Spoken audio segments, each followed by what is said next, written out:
No Brasil, nos últimos anos, está ficando cada vez mais comum notícias de prédios desabando, sonhos e vidas inteiras perdidas em segundos. Mas afinal, qual a razão desses desabamentos? Porque a frequência desses acontecimentos vem aumentando nos últimos tempos.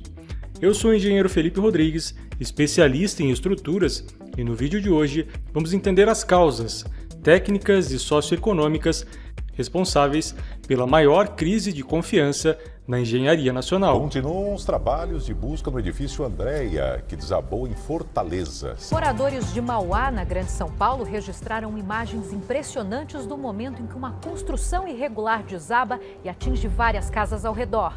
Olha, atenção, atenção, nós mostramos ontem aqui em primeira mão a imagem impressionante do desabamento de uma casa em Osasco. Você acompanha agora na tela do Band News TV informações sobre o desabamento de um prédio na zona oeste do Rio de Janeiro. A construção civil é um dos mecanismos mais importantes e complexos da economia de um país. Movimenta trilhões de dólares todos os anos no mundo todo.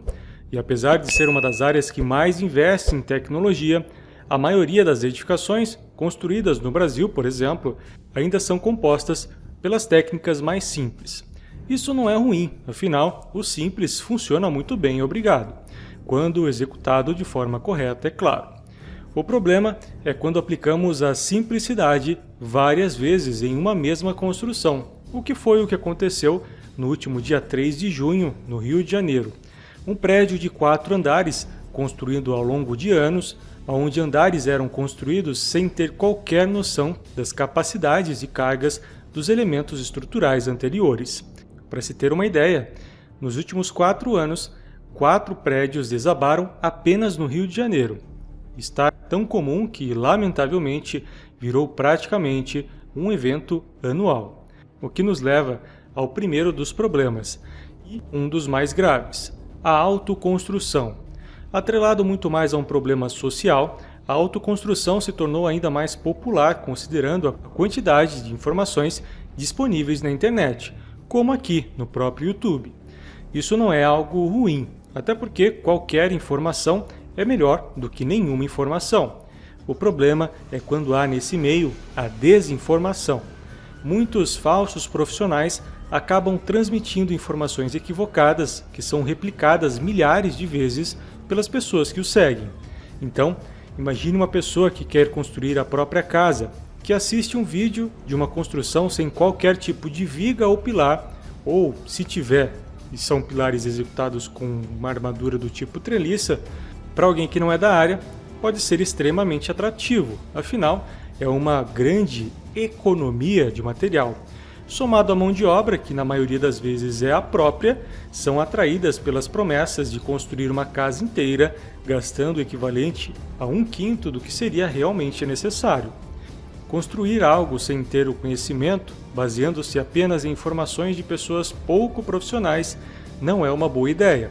Sempre que buscar informações na internet, busque referências do profissional, se ele realmente é um especialista da área que está dissertando em seu conteúdo, para então executar o que ele fala. Afinal, quem tem a perder é só você. Construir é algo extremamente caro, e se estiver construindo o seu próprio teto, além do seu investimento, é você e a sua família que estarão debaixo dele.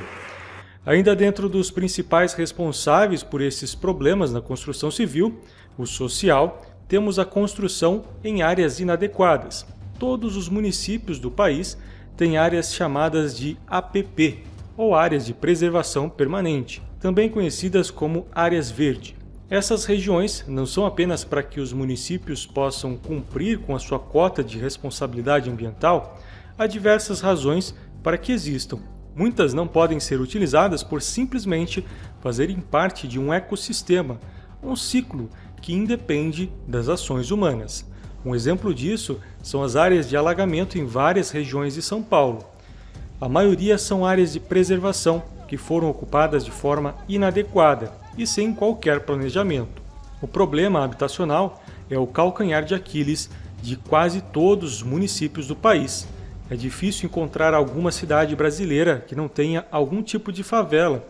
Isso não é nenhuma crítica às pessoas que vivem nessas comunidades.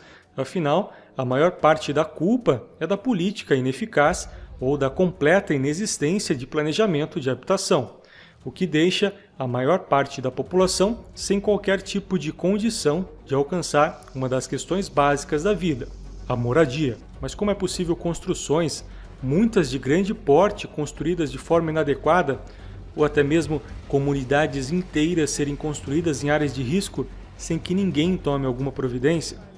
Essa é outra das razões dessa crise, a falta de fiscalização. A responsabilidade pela fiscalização pode ser dividida em duas. Quem fiscaliza onde se constrói, que é o Departamento de Habitação e Planejamento do município, e a fiscalização de como e quem constrói, que é de responsabilidade do CREA, Conselho Regional de Engenharia. A maioria dos municípios tem seus departamentos sucateados. A falta ou mau uso do efetivo e até a corrupção são as principais causas da falta de fiscalização de onde se constrói, somado à inércia na elaboração de um bom planejamento habitacional, possibilita que bairros inteiros sejam criados sem qualquer tipo de controle, crescendo a ponto de se tornar uma tarefa praticamente impossível de se resolver. Já o CREA e sua ineficiência traz à tona sérias falhas que o órgão vem replicando nos últimos anos, que vão desde gastos exorbitantes dos cargos de diretoria, a falta de investimentos em áreas consideradas base da razão existencial do órgão, que é fiscalizar e dar suporte aos milhares de engenheiros que pagam anuidade para ter o direito de exercer a profissão. Além desses problemas sociais e institucionais, temos os problemas técnicos. E quero começar com uma crítica à minha própria categoria, os engenheiros. Ter um responsável técnico é obrigatório para toda e qualquer obra que quer andar dentro da legalidade. Mas assim, como em todas as áreas técnicas, sempre existem aqueles maus profissionais, que são basicamente impressoras desenfreadas de anotação de responsabilidade técnica.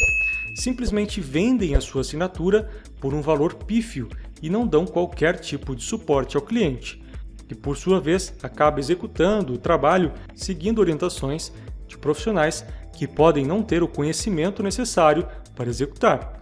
Não que o Zé Impressorinha de ART também tivesse esse conhecimento, mas enfim, isso pode acabar com reforma simples derrubando prédios inteiros. Outro fator técnico responsável por essas fatalidades é a falta de manutenção.